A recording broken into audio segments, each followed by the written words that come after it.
నీవు ప్రభవించినావు, గుడిగంటవై గుండెలో నిలిచినావు. ఆ కంఠమున నీవు ప్రభవించినావు, గుడిగంటవై గుండెలో నిలిచినావు.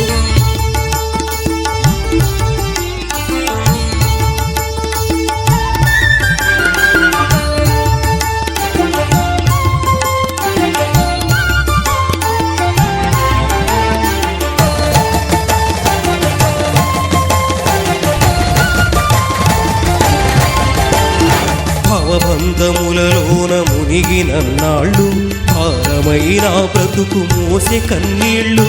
జనజీవనములోన జనించినాను, నీ దర్శనము చేసి తరించినాను. ఆశపాశములను భక్తితో ఖండించి, ఆశపాశములను భక్తితో ఖండించి ముక్తి ప్రసాది.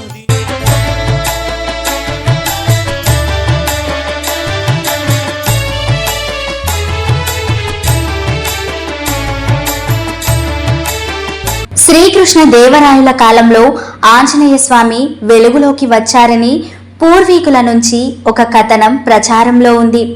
రాయలవారు రాయల చెరువుని 2 అడవుల మధ్య కట్టను కట్టి చెరువును తవ్వేందుకు పూనుకున్నారు. ఎన్నాళ్ళైనా కట్ట నిలబడలేదంట. ఆ సమయంలో శ్రీకృష్ణ దేవరాయలకు స్వప్నంలో చెరువు కట్ట కింది భాగంలో గుండుకు స్వయంభుగా ఉన్న ఆంజనేయ స్వామి కనిపించారట. గుండుకు ఉన్న ముళ్ళ పదులు తొలగించి చూడగా 4 చతుర్భుజాలు యోగాసనంతో సూర్యచంద్రులతో స్వామివారి దర్శనం ఇవ్వడంతో అప్పుడు అక్కడ పూజలు నిర్వహించగా రాయల్ చెరువు కట్ట నిలబడిందని ఓ కథనం.